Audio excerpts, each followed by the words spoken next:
Je vois. Ok, ok, Thibaut, attends, tu peux lire, Thibaut, s'il te plaît. Les textes, tu peux lire jusqu'au M'arrêter verset, 11, ouais, jusqu'au verset 11, oui, s'il te plaît. dit comme ça.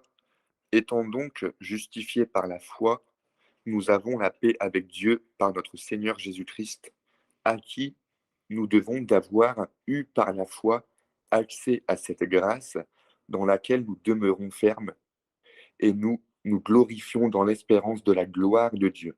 Bien plus, nous nous glorifions même des afflictions, sachant que l'affliction produit la persévérance, la victoire dans l'épreuve, et cette victoire, l'espérance. Or, l'espérance ne trompe point, parce que l'amour de Dieu est répandu dans nos cœurs par le Saint-Esprit qui nous a été donné.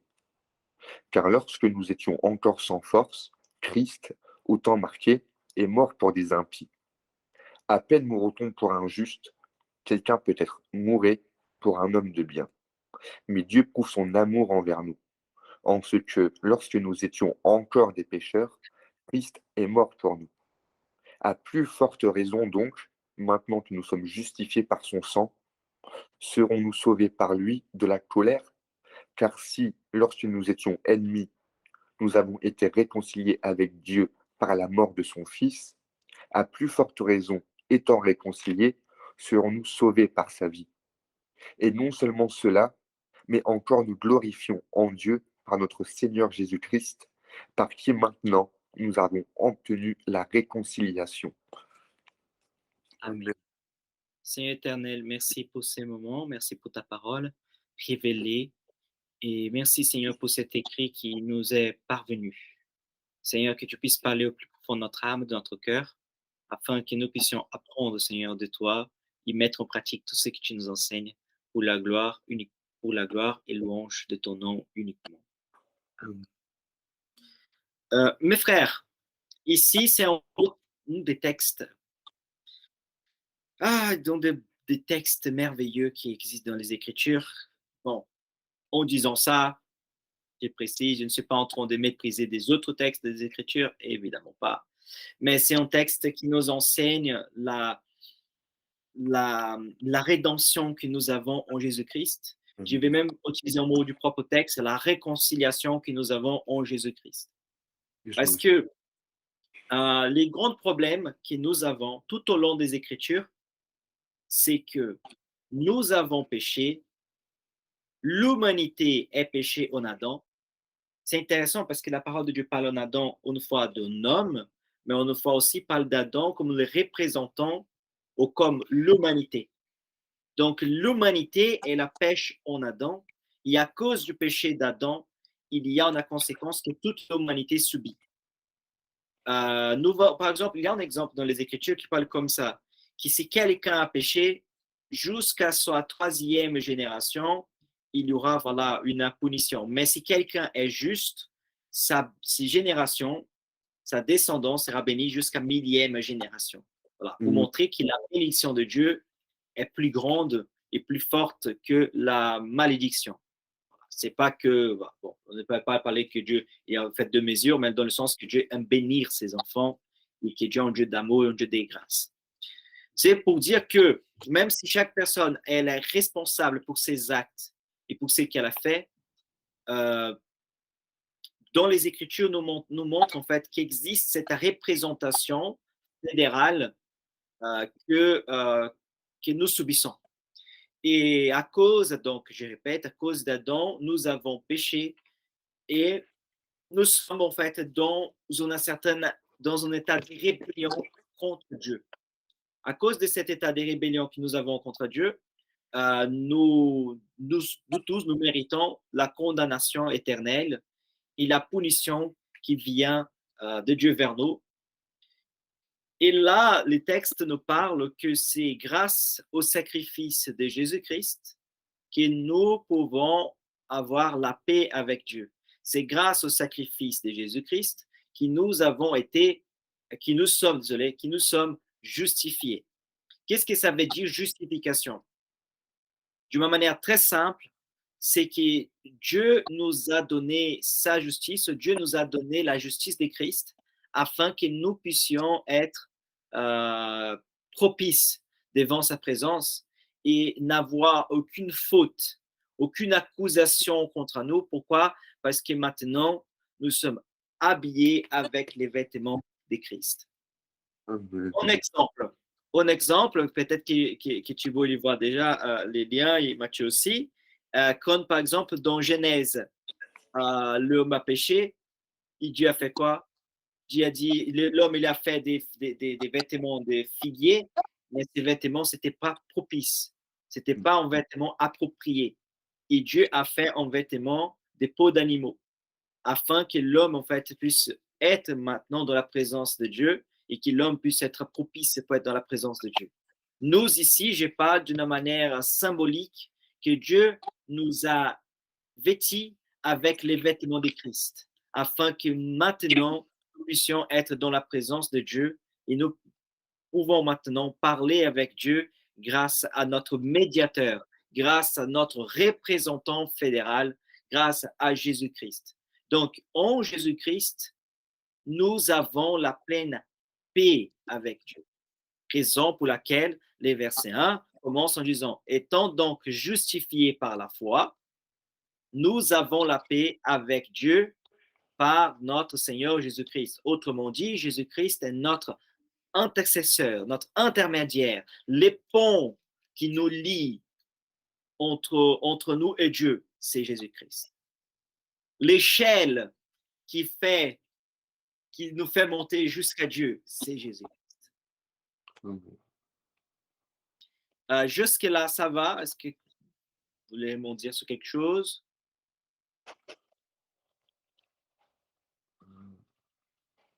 C'est bon? Au point très important que nous voyons dans ces textes, c'est que il dit clairement que quand Jésus-Christ est mort pour nous, on n'était pas les gentils de l'histoire. On n'était pas les cools de l'histoire, tu vois, on faisait regarde, nous étions potes de Christ. Non, au contraire, nous étions dans la rébellion et nous étions des impies. Évidemment, le texte n'est pas en train de parler seulement du païen qui n'était pas avec Christ, mais parle même des Juifs qui ne reconnaissaient pas Jésus comme son sauveur et Seigneur, qui est en rébellion contre Dieu. Donc, il englobe ici tout le monde. Il n'est pas juste en train de parler avec une seule classe des gens, mais il parle avec l'humanité de manière en général, en disant, nous étions ses ennemis par nature. Nous étions ses ennemis. Et Dieu, il est venu, Jésus, il est venu quand nous étions dans cette condition-là, dans cet état-là, afin de nous réconcilier, afin de mourir pour nous, afin de nous sauver de nos fautes, afin de nous sauver de nos péchés. Les péchés qui autrefois c'était à nous, la condamnation qu'autrefois nous méritions, maintenant Jésus-Christ prend à notre place et nous sommes sauvés gracieusement par son pouvoir, par la puissance qui vient au son sacrifice. En fait. Donc, il est mort pour nous, il s'est donné pour nous, il s'est fait condamner à notre place afin que nous puissions être justice de Dieu. Amen. Et tout ce que tu viens de dire, en fait, on prend le verset 10, car si, lorsque nous étions ennemis, nous avons été réconciliés avec Dieu par la mort de son Fils, à plus forte raison, étant réconciliés, nous serons sauvés par sa vie, par la vie de Jésus-Christ. Amen. Et non seulement celle-là, mais encore nous glorifions en Dieu par notre Seigneur Jésus-Christ, par qui maintenant nous avons obtenu la réconciliation. C'est pourquoi, comme par un seul homme, les péchés entraient dans le monde, et par les péchés, la mort, et qu'ainsi la mort s'est étendue sur tous les hommes, parce que tous ont péché. Car jusqu'à la loi, le péché était dans le monde. Or, le péché n'est pas imputé quand il n'y a point de loi. Cependant, la mort a régné depuis Adam, jusqu'à Moïse, même sur ceux qui n'avaient pas péché par une transgression semblable à celle d'Adam, lesquels est la figure de celui qui devait venir. Donc, nous voyons ici voilà, l'aspect de Jésus-Christ qui est le deuxième Adam. Et quand Dieu parle d'Adam, tu vois, qui dans l'humanité était représenté un Adam. Maintenant, tous ceux qui sont, maintenant, tous qui croient au Seigneur, par la foi, nous sommes en Jésus-Christ. Donc, nous sommes détachés d'Adam pour être rattachés à Christ par la foi. Et si nous méritons la condamnation sur Adam, et quand je parle sur Adam, je ne parle pas de l'homme Adam, parce que peut-être qu'on va les retrouver au paradis et à la vie éternelle, mais je parle ici dans le sens figuratif. Nous, maintenant, en Christ, nous avons la réconciliation et nous sommes retrouvés en Christ Jésus. Amen.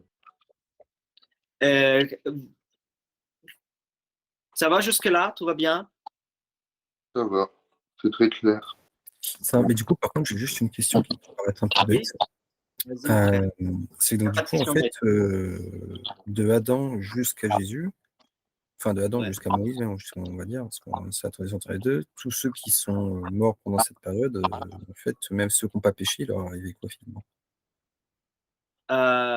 Donc, si j'ai bien compris, c'est-à-dire qu'avant, par exemple, d'Adam jusqu'à Jésus, comment les gens faisaient pour être sauvés? Voilà. Comment quelqu'un a pu être sauvé avant Jésus? C'est ça, en fait, la question. OK, parfait. Tu vois, c'est pas une bête, c'est une très bonne question. Et je vais te dire, je vais commencer par une chose, que quand j'étais au début de ma conversion, j'étais mal enseigné à ces propos-là, à ces sujets. Et les gens me disaient que les gens étaient sauvés parce qu'ils obéissaient la loi. En fait, c'est pas ça exactement. Pourquoi? Évidemment, les gens devaient pratiquer la loi, devaient pratiquer les commandements que Dieu a donnés, oui, c'est évident. Mais c'est pas ça qui les sauvait. Tu vois pourquoi? Parce que personne ne pouvait suivre la loi parfaitement. Donc, c'était le manque de compréhension. La question, c'est que nous sommes toujours sauvés par la grâce. Nous sommes toujours sauvés par le mérite et par l'œuvre de Christ. Autrement dit, même si Jésus-Christ n'était pas encore mort sur la croix, Dieu avait préparé son Fils pour mourir pour nous avant même la création du monde. En fait, Jésus-Christ était préparé pour mourir pour nous sur la croix avant la fondation du monde. Depuis l'éternité, ça c'était le projet de Dieu. D'une façon aussi, c'est logique parce que Dieu, il est éternel et donc Dieu aussi, il est omniscient. Donc tout ce que Dieu fait, il connaît en fait pas seulement le résultat du média, mais il connaît tout l'aboutissement en fait lié à la linéarité du temps. Dieu n'est pas soumis au temps, bon, je pense que c'est clair. Les gens, donc je vais dire les choses, ce que je viens de dire d'une façon différente. Les gens dans l'Ancien Testament ou avant la mort de Jésus, ils étaient sauvés par Jésus. Quand quelqu'un, par exemple, ils offraient en sacrifice, les sacrifices, ils représentaient Christ. Comme par exemple, nous voyons l'agneau de la Pâque, je vois clairement que cet agneau, que cet sacrifice représente Christ.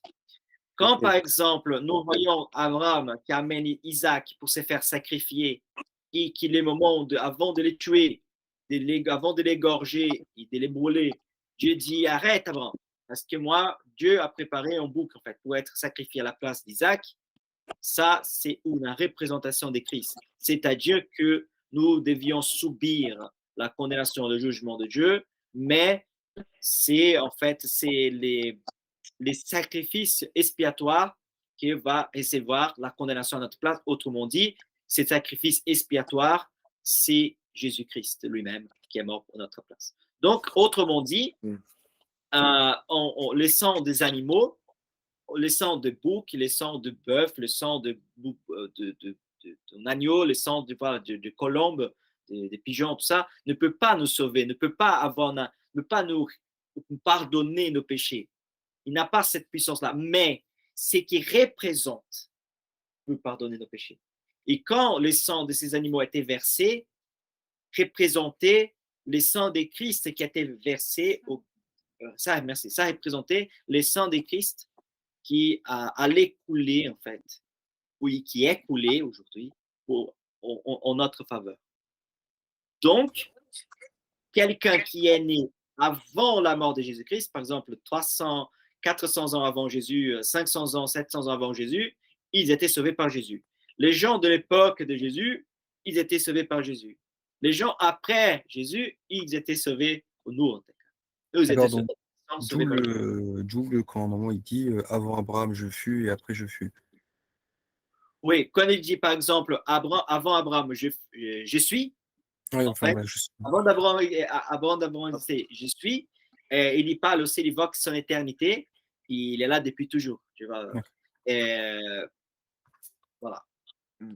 Mais son projet en fait exploitoire, il existe depuis toujours. Autrement dit, quand Adam il pêche, c'est pas, tu vois, Dieu n'était pas pris, tu vois, en surprise en disant que Dieu l'a créé Adam, il a créé Ève, Adam et Ève ont péché et que Dieu maintenant commence à se poser des questions en disant qu'est-ce que je vais faire maintenant? Parce qu'Adam péché, il s'était pas du tout dans mon projet. Ce que je vais dire par là, c'est que Dieu, il n'a pas poussé Adam à pécher, hein, c'est pas ça que je suis en train de dire, et je précise, mais il savait tout ce qui allait dérouler, et tout ce qui allait se dérouler d'une façon ou d'une autre correspond le grand projet de Dieu, qui on ne peut comprendre, j'admets, on ne peut pas comprendre tous les projets de Dieu, on ne peut pas comprendre tous les calculs de Dieu, tu vois, dans sa nuance. Dieu, il est souverain et Dieu n'a pas besoin de rendre compte de quoi que ce soit. Mais ce que je peux dire, c'est que Dieu a le plein contrôle de toute la situation et que Dieu a fait tout le nécessaire afin que nous puissions vivre éternellement avec lui en Jésus-Christ, son Fils, et notre frère l'aîné. Bien sûr. Est-ce que j'ai réussi à répondre à ta question, Mathieu? Oh oui, c'est top. Merci. Voilà. Donc, et ça, c'est très important. Pourquoi? Parce que malheureusement, ce que je viens d'expliquer, et les sujets que nous avons abordés ce matin, il y a malheureusement beaucoup de chrétiens qui ne savent pas ça. Et ça, c'est triste, en fait. Ils savent qu'ils sont sauvés par Jésus, mais ils ne savent pas expliquer des fois pourquoi nous sommes sauvés par Jésus-Christ. Et des fois, ils ne savent même pas pourquoi les gens de l'Ancien Testament étaient sauvés. Tu vois, malheureusement, des gens qui ne connaissent pas, ils pensent que les gens étaient sauvés parce qu'ils suivent la loi. Donc, autrement dit, si on dit comme ça, ah, je ne crois pas en Jésus, donc je vais vivre selon la loi, je serai sauvé. C'est faux. Voilà, ça pas tout. Ça, faut que ça dans le cœur, faut pas juste suivre la loi. Bien sûr. Là, en fait, ouais, c'est vrai que, et surtout pour les jeunes dans la foi, parfois, il est difficile de saisir le sens des Écritures. Et quand le frère Hugo, il dit que ceux avant, qui étaient là avant la naissance de Jésus, ils étaient quand même sauvés par Jésus. C'est ce qu'il faut comprendre, c'est que pourquoi ils étaient sauvés par Jésus alors que la naissance vient après, c'est que nous partons, enfin pour nous, on croit et on est sûr que Jésus est Dieu. Donc Dieu a toujours été et Dieu est. Donc à partir, on peut dire que quand Adam et Ève ont péché, à partir de là, la grâce est là aussi. C'est-à-dire que avant, comme Hugo l'expliquait, il prenait un agneau pour offrir en sacrifice à l'Éternel afin que le sang soit versé. Et ce sang, on peut faire la liaison avec le pardon du péché. Et que donc, Dieu, le Père, depuis toujours, c'est le plan pour nous, et c'est qu'il va envoyer son Fils, Jésus-Christ, pour représenter ce sacrifice que les hommes faisaient avant. C'est-à-dire que dans l'Ancien Testament, ils faisaient un sacrifice en offrant un agneau. Et ben, Jésus-Christ est l'agneau de Dieu, donc Jésus-Christ vient faire le sacrifice pour nous, hein, pour justement, mais parce que l'homme avant, quand il faisait ce sacrifice, c'était peut-être pour un ou deux péchés que peut-être qu'il a commis. Tandis que là, Jésus, ce sacrifice-là, c'est pour tout, tout, tous les péchés de l'humanité en lui, et c'est pour ça que par lui, nous avons la vie. Par lui, nous sommes sauvés, et la grâce est là, et sa grâce est là depuis tout le temps, enfin, dès que l'homme a péché. Le sang que des animaux qui étaient versés à l'époque ne leur pardonnait pas leurs péchés. C'est le sang de Jésus qui pardonnait les péchés. Le sang qui était versé à cette Tout à fait. époque-là, c'était juste représentatif du futur Sang de sacrifice. Jésus. Tout à fait. Très important de Exactement. le préciser. Ouais. Non, exactement, parce que J'avais l'impression qu'à un moment tu disais le contraire, c'est pour ça, pour être sûr que j'avais pas mal compris. Ah, excuse-moi, je me suis mal exprimé. parce que Non. c'est ça, c'est comme on dit, tout ce qui est ce symbolisme, en fait, cette représentation, elle n'est pas un pouvoir en soi, mais le pouvoir de ce qu'elle représente. C'est ce que on a dit à propos de l'arbre de la vie, tu vois. L'arbre de la vie, les gens pensent, voilà, bon, bien qu'il y ait un aspect aussi un peu des choses qu'on ne comprend pas, mais l'arbre de la vie n'a pas une puissance magique, tu vois, en mangeant son fruit et qui du coup va dans la vie éternelle. La puissance de l'arbre de la vie, c'est lié à ce qu'elle représente, tu vois. Donc, et ça, c'est important de comprendre, en fait. Et c'est pour ça que, donc, quand il y avait les sacrifices des animaux, on peut dire que nos péchés étaient pardonnés. Pourquoi nos péchés étaient pardonnés? Parce que c'est Jésus-Christ lui-même qui est représenté dans ces sacrifices. Mais ce n'est pas l'animal lui-même. C'est pas l'animal lui-même, non. Bien sûr. Parce que pour laquelle Dieu a dit, je préfère la miséricorde, tu vois. Je préfère les miséricordes, pas les sacrifices d'animaux. Tu vois, parce que Dieu n'a pas besoin des sacrifices d'animaux, mais les sacrifices d'animaux, elle est important pour représenter les sacrifices de Christ. Donc, les sacrifices d'animaux, il est didactique. Pourquoi? Parce que quand la personne a péché et elle amène, par exemple, un animal à se faire sacrifier, la personne met sa main sur la tête de l'animal, elle va confesser ses péchés et le pécheur lui-même va égorger l'animal en comprenant que la condamnation qui devait tomber sur lui ne tombe pas sur lui, mais tombe sur l'animal. Donc, c'est très, très pédagogique. Hein. Tu vois, la personne, elle comprend ah, bah oui, elle comprend en fait, comme le péché est grave, le péché n'est pas quelque chose. Notre société, elle vit dans le péché au final, tu vois. Notre monde, notre quotidien vit dans les péchés. Les péchés, en fait, c'est comme. C'est pas grave, tu vois. Ah, mais c'est pas grave faire ceci. Ah, mais c'est pas grave, c'est juste un petit truc. Ah, c'est juste un petit mensonge. Tu vois, les péchés sont très relativisés dans notre société. Mais Dieu est saint. Et Dieu ne tolère pas aux péchés les plus petits, le plus microscopique possible, tu vois. Bien sûr, parce que Dieu est juste, et Dieu, ce qu'il dit, c'est pour toujours, et donc il est en accord avec, ce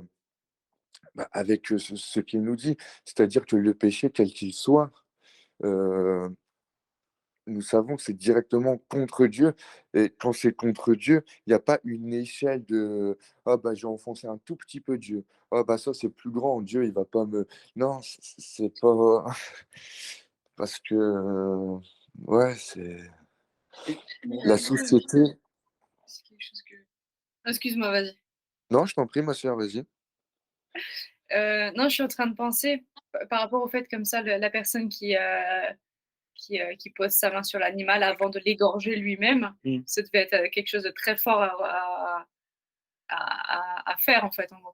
Et alors que maintenant, quand on parle de demander pardon, c'est une petite prière. Ah, Jésus, je te demande pardon. C'est un peu léger, quoi. Du coup, je le dis beaucoup de. Enfin, je dis ça, mais dans Ouais, le milieu bah, évangélique, dans les je te... milieux peut-être catholiques aussi, un petit peu, tu vas te confesser et puis hop, tu repars et puis c'est bon. Je sais pas dans les milieux musulmans comment ça se passe, mais je pense que c'est un peu dans cette idée aussi, bah, tu demandes le pardon et puis après tu repars. Que là, tu prends vraiment conscience du poids de ton péché en égorgeant un animal comme ça. Ouais, tu vois, non, ouais, c'est vrai, en ouais. théorie, la Moi, ça me marque. la en tout cas. personne ne va pas égorger un animal, tu vois, et en partant du temple en disant je suis prêt pour le prochain, tu vois. Ouais, Tu vois, tu vois, Mais, non. tu fais ta prière pour demander pardon, à la limite, ça t'engage pas à grand chose, quoi. C'est ça que je veux dire. Ouais, mais c'est Ça donne exactement, tu un vois. peu cette impression que mais, c'est très léger finalement, qu'en fait, on devrait se rendre compte que en fait, mais c'est ça, en fait, c'est important ce que Rebecca elle dit, parce que, en fait, nous, aujourd'hui, on n'a pas à égorger un agneau, et peut-être qu'aujourd'hui, si on le ferait, eh ben, les gens, c'est certaines personnes, parce que, quel qu'il soit, qu'on le dit, le péché, c'est un péché. Donc, même si c'est un tout petit truc, il serait obligé d'égorger cet agneau. Donc, imaginons, on prend quelqu'un, bon, tu vois, il est dans des associations de défense des animaux et tout, et ben, tu vois, il va pas s'empêcher, enfin, il va s'empêcher de pécher, mais pour éviter de tuer l'animal, mais pas de pécher contre Dieu, tu vois.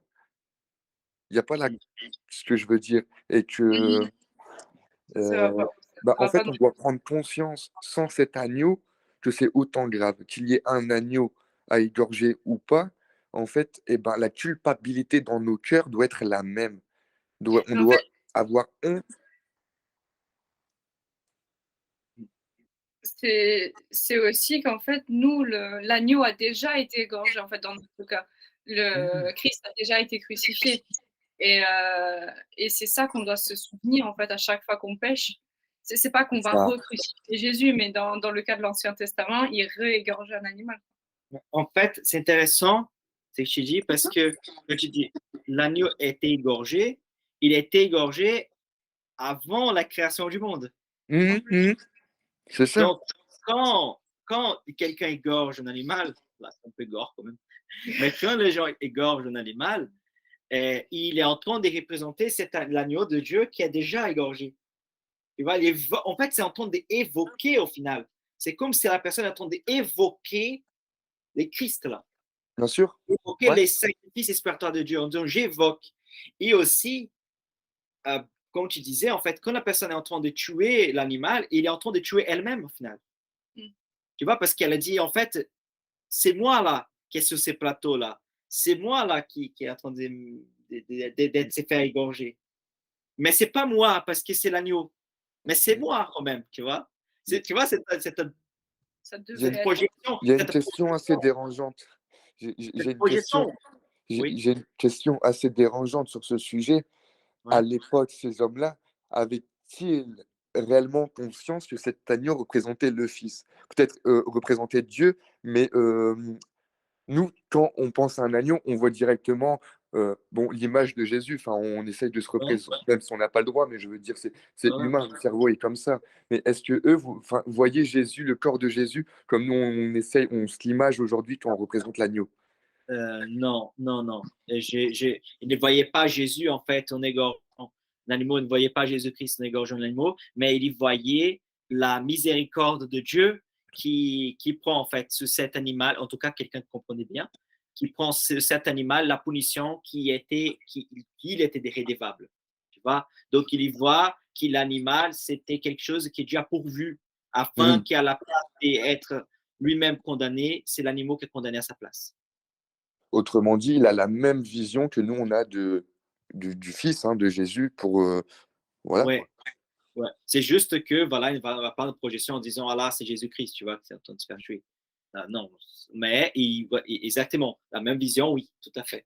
Mais pourquoi on a la même vision? Parce que c'est la même chose au final. Ils avaient Mhm. conscience que le Messie arrivait. Par Oui, contre, ils avaient cette attente. oui, ils ont toujours. Ils l'ont, ouais. Mais je veux dire, je parlais dans le contexte de l'Ancien Testament où ils Ouais. faisaient les Ouais. sacrifices. Ouais. Ils avaient du coup cette conscience qu'un Messie allait arriver Ouais. et prendre cette place de l'animal. Non. Non. Ah non. Ah, je pense La, la, la Ah vision, oui. la vision, c'est une vision politique. Hein. Je ne sais pas, je peux être très honnête. Non, à l'époque déjà. À l'époque, ils ont Mais- la vision en fait politique. Et je ne sais pas comment certains d'entre eux n'ont pas compris les problèmes qui c'est les problèmes de la rédemption. Mhm. Regarde, Mais- regarde, Genèse 3. Genèse 3. Ah, il a quitté, il est parti, notre frère, il va revenir. Ou alors il va nous renvoyer une invitation. Ah, mais c'est intéressant, là, vraiment, ce sujet. Hein. Parce que c'est vrai, la question que j'aimerais lui poser au frère, là, c'est du coup, les Juifs de l'époque, le jour de la crucifixion du Seigneur, quand les gens ils étaient au lieu à Golgotha, qui voyaient ça, en fait, eux, en voyant cette crucifixion, ils y arrivaient pas à faire la liaison avec le sacrifice d'un agneau, en fait. Ouais, non, je pense qu'ils n'avaient pas du tout cette vision. J'ai pas encore lu tout l'Ancien Testament, mais je pense pas qu'ils avaient cette vision de la chose. Je pense qu'ils voyaient ça plus comme un sacrifice pour se faire pardonner leurs péchés, simplement, au lieu d'imaginer que Même pas, je pense. au lieu qu'ils. Si, je pense Pas qu'il y avait tous, quand même en tout l'idée cas. il y avait quand même l'idée d'aller au temple pour faire le sacrifice et pour se faire pardonner. Donc il y avait quand même cette idée-là. Mm. Mais ouais, l'idée que ce soit justement le Christ qui se fasse, enfin Vraiment la que ce soit crucifixion, ouais, que ce soit le sang divin entre guillemets, enfin qu'ils aient Mhm. l'image du sang divin qui coule, je pense pas qu'ils avaient cette idée-là en tête. Je bien pense sûr. qu'ils voyaient plus juste ça comme une offrande, comme les païens à l'époque, les Mayas, etc., juste une offrande basique Mm. je sais pas. Et si ce n'est, bien sûr, parce que on voit aussi que même les apôtres, à certains moments, n'avaient pas la compréhension des enseignements. Jésus les Ah, enseignait. je Mm, suis On là. c'est ça. t'attendait, mon frère, on t'attendait. On s'inquiétait pas, on n'est pas parti. Ah, merci beaucoup pour n'être pas m'abandonner. Je ne sais pas, j'ai fait une mauvaise manip. J'étais en train de parler, tu vois. J'étais très heureux, disons, j'étais en train de parler avec Hugo, j'étais en train de parler avec Mathieu, tu vois. Et au final, ma femme dit, tu parles tout seul, là. C'est Dieu qui écoute, là. Du Vas-y. coup, on disait, ouais, parce que en fait, certains, mais pas tous, et la globalité des Juifs à l'époque et de ce jour bien précis où que Jésus a été crucifié à Golgotha, les gens qui voyaient cette crucifixion l'ont pas assimilé vraiment à cet agneau qu'ils égorgeaient avant. Et, ils savaient que cet agneau, quand ils le faisaient, c'était de Dieu, c'était par Dieu, mais ils n'ont pas compris que là, c'était le Fils de Dieu qui faisait ça pour eux. Ouais, tout à fait. En fait, ils croyaient, les messies, en fait, la prophétie messianique, comme si elle était en deux étapes, en fait. On parle du même Messie, mais en deux étapes. Pourquoi j'ai dit en deux étapes? Quand j'ai dit en deux étapes, c'est qu'il commence avec le Jésus, les serviteurs, et il finit en fait avec le Jésus, le roi. Tu vois? Ah, mais Jésus n'était pas roi quand il était sur terre. Évidemment, oui, qu'il était roi. Il était le roi serviteur. Donc, il s'aimait vraiment dans sa humilité. Mais quand il reviendra avec toute sa puissance. Donc, c'est-à-dire qu'il vient avec l'aspect d'abord de nous appeler à la réconciliation. Regarde, Dieu est en train de dire comme ça. Autrement dit, désolé pour être très simpliste, mais Dieu est en train de dire comme ça. Je viens comme serviteur, comme le roi serviteur, je vous apporte ma message, j'ai fait tout le nécessaire afin que vous puissiez vivre en pleine réconciliation avec nous. Et ça, c'est le message de l'évangile. Mais si vous refusez cela, vous allez besoin de rendre compte vous-même de vos propres péchés et de vos fautes. Donc, Dieu fait tout ce qu'il nous faut pour que nous puissions vivre dans la pleine réconciliation avec Dieu, au point que les œuvres n'ont plus d'implication. Autrement dit, nous allons vivre et obéir à la parole de Dieu, mais les œuvres, en fait, ne nous sauvent plus. On ne joue pas un rôle. Pourquoi? Parce qu'on n'est plus sauvé par les œuvres, sauvé par la grâce. Et vivre et obéir Dieu, et vivre en communion avec Dieu, c'est vivre dans cette communion. Et obéir la parole de Dieu, c'est obéir par la loi de l'amour. Autrement dit, voilà, c'est-à-dire, tu vois, si j'aime mon épouse, je ne vais pas l'insulter, tu vois. Je ne vais pas la maltraiter, tu vois. Mais, bien sûr. C'est un peu normal. Je ne vais pas maltraiter mon épouse parce que j'ai peur du divorce. C'est ça le problème, tu vois. Les gens disent, j'ai peur du divorce, donc je ne vais pas maltraiter mon épouse, je ne vais pas l'insulter parce que mon épouse, elle est quelqu'un de très strict. Et si j'ai dit quoi que ce soit, elle peut demander le divorce du jour au lendemain, tu vois.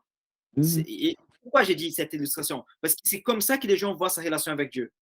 Ils pensent comme ça, si j'ai fait un péché, je peux perdre mon salut. Tu vois, du jour au lendemain. C'est pas une relation d'amour, du coup. Hein? C'est pas une relation d'amour, du coup. Exactement, c'est pas une relation d'amour et on n'a aucune assurance. C'est une relation de soumission, même concrètement. Enfin, en fait, c'est de l'obéissance forcée et c'est de la soumission. C'est de la soumission. Ouais, de la soumission et de la peur. En fait, ils font par peur de ne pas aller en enfer. En fait, c'est je fais ces actes-là pour ne pas aller en enfer. C'est ça, en fait.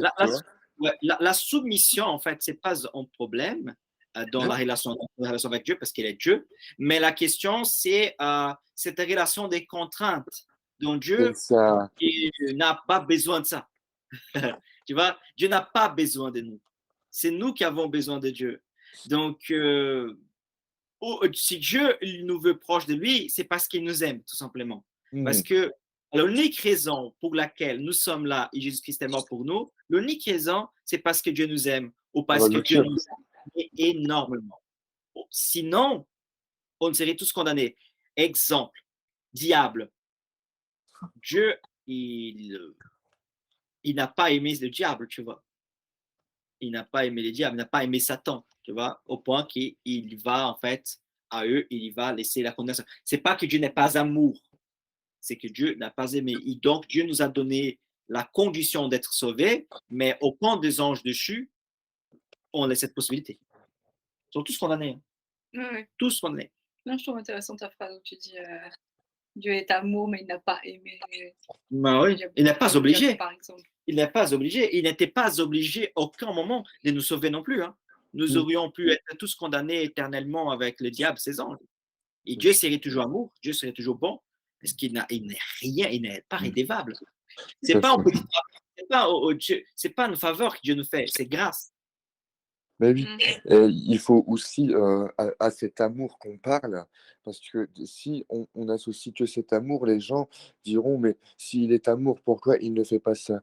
Et ben, à cet amour, il faut dire ou se dire aussi que Dieu est juste. Et quand il est juste, quand il prend une décision, celle-ci ne change point. Et donc, si Dieu a dit cela, et que la personne va à l'encontre, et que eh ben, c'est comme ça, c'est tout. Mais il est juste parce qu'il a donné la possibilité à cette personne de venir, de revenir, voilà. Et c'est ça qu'il faut comprendre. Ce n'est pas Dieu qui refuse de donner le salut à une personne. C'est la personne de elle-même qui refuse ce salut. Amen. Amen. Exactement. C'est ça que nous pouvons lire après. Vous pouvez lire en Jean chapitre 3. À partir du verset 14, j'aimerais bien, mais le verset 16 dit que, Jean 3, 16 dit que Dieu a aimé le monde de telle manière qu'il a donné son Fils unique, qu'il a donné. Exactement. Et donc, le jugement, c'est que la lumière a été révélée au monde, mais que les hommes ont préféré, en fait, vivre dans les ténèbres. Enfin, tu dis avec moi, qui est vivre dans la lumière. Et donc, la condamnation, c'est dans ce texte-là, en tout cas, il montre que la condamnation, c'est pas nécessairement lié au péché, mais c'est nécessairement à l'incrédulité. L'incrédulité, oui. L'incrédulité totale. C'est-à-dire de ne pas, de manière délibérée, de ne pas accepter. Pourquoi? Parce que je préfère garder mes propres croyances, mes propres convictions, mes propres péchés, qui se mettre à la volonté de Dieu. Et les Genèse 3:15 que je voulais lire avant de... c'est je mettrai l'amitié entre toi et la femme, entre ta postérité et sa postérité. Celle-ci t'écrasera la tête et tu lui blesseras les talons. Pour moi et pour la grande partie des théologiens chrétiens, évidemment, nous croyons que ça, c'est la première prophétie qui parle du Messie, en fait. Et que c'est tout à fait logique. Pourquoi? Parce que le problème, il vient d'arriver. Les problèmes viennent d'arriver. Quel est le problème qui vient d'arriver? Les péchés et la rébellion contre Dieu. Et Dieu dit déjà, ne vous inquiétez pas, humanité, ne vous inquiétez pas, parce que moi, j'ai déjà un projet. Dieu fait ici en disant qu'un fils naîtra de la femme et ses fils qui naîtra de la femme va écraser la tête du serpent. Qui était le serpent? C'est lui qui a séduit l'humanité en amenant au péché. Donc, il va anéantir. Et quel est le pouvoir du péché? La mort. Bah oui, bien sûr. Bien sûr. Que j'allais dire. Je sais plus c'est quelle référence, mais il y a une référence qui dit comme ça, qui est celui qui triomphera du monde, si ce n'est celui qui croit que Jésus-Christ est le Fils de Dieu. Et donc, en fait, pourquoi je dis ça? Parce que pour dire que on n'est pas des super chrétiens, en fait, et qu'il faut pousser son raisonnement pour essayer de comprendre. Parce que maintenant, les gens, beaucoup de personnes disent: ah, t'as pas raison, parce que moi, Dieu, je le vois comme ça et tout. Mais donc, ça veut dire qu'il croit que sa vision de Dieu, et ben, enfin, il met une condition parce qu'il dit que si en fait il dit que ma vision n'est pas la bonne, c'est qu'il connaît assez Dieu pour que Dieu lui a dit que moi j'ai pas la bonne. Enfin, tu vois ce que je veux dire? Et que cette phrase-là, ben, en fait, faut l'associer. C'est quoi? C'est nul ne vient au Père que par moi. Philippe, tu ne m'as point connu et tu me demandes de voir le Père, c'est-à-dire ça fait si longtemps que je suis avec vous, tu m'as vu et comment peux-tu me dire montre-nous le Père? C'est-à-dire celui qui m'a vu moi a vu le Père. Mais c'est-à-dire que celui qui ne m'a pas vu moi ne peut pas voir le Père. Et en fait, ça, on ne l'impose pas, en fait, mais on sait très bien, nous, chrétiens, c'est cette façon-là pour connaître un peu plus Dieu. Pourquoi? Parce que Dieu se révèle petit à petit plus à nous. Avant, bon, il s'est révélé par les prophètes, et après, bah, Jésus-Christ est venu, et après, il y a plus personne qui est venu. Il n'y a plus de prophètes, il n'y a plus rien. Donc, Jésus-Christ vient tout accomplir. Amen. Exactement. Tout est accompli par Christ. Tout est accompli par lui. Et rien de ce que n'était accompli sans Christ. Exactement. Et les versets que tu faisais citation, c'était primaire à Jean chapitre 5, verset 5. Donc ça, c'est très important. Donc j'aimerais en fait, c'était un très bon moment, on passe ensemble. J'aimerais en fait conclure par une prière. Et après, c'est tout. En fait. Conclure par une prière. Bon, normalement, j'aimerais finir par un chant, mais comme on a déjà un peu dépassé les temps, en fait, on conclut par une prière. Seigneur éternel, merci beaucoup pour ces moments ici avec mon frère Thibault, avec Mathieu, avec mon épouse, Seigneur, dans la pleine communion avec toi. Seigneur éternel, je te remercie parce que tu es un Dieu d'amour, un Dieu juste, un Dieu saint. Seigneur, merci pour tout ce que tu nous as fait. Merci pour ta grâce et pour ta miséricorde. Seigneur, que nous puissions être sensibles à la voix de ton Saint-Esprit et vivre, Seigneur, selon ta volonté. Seigneur, que tu puisses bénir la vie de notre frère Mathieu, Seigneur, qui est là avec nous et qu'il puisse toujours grandir, Seigneur, dans la connaissance de ton amour. Et que ce désir, Seigneur, qu'il y a de grandir, Seigneur, dans ta présence et que tu puisses toujours, Seigneur, se manifester en lui et que tu puisses les conduire, Seigneur, les remplir, Seigneur, de ta sagesse. Aussi, Seigneur, que tu puisses bénir notre frère Thibault, que tu puisses les fortifier, Seigneur, l'encourager et les donner, Seigneur, la sagesse, le discernement nécessaire. Seigneur, que tu puisses s'en servir de lui, Seigneur, pour la édification et la proclamation de ton évangile au monde, en France, Seigneur, et où il est. Et que tu puisses, Seigneur, bénir sa famille et son foyer, Seigneur, avec puissance pour la gloire et louange de ton nom. Seigneur, j'ai prié aussi pour ceux qui, malheureusement, ils n'ont pas pu être là, comme Adresson, Seigneur, qui a bien envoyé un message en disant que, en justifiant son absence, Seigneur, que tu sois avec lui et que tu puisses les bénir, Seigneur, et les fortifier. Et j'ai prié aussi, Seigneur, pour Cédric, qui est avec sa fille. Seigneur, que tu puisses être avec lui, que tu puisses les bénir, Seigneur, et qu'il puisse être rempli de ta grâce et de ta miséricorde. Au nom de Jésus.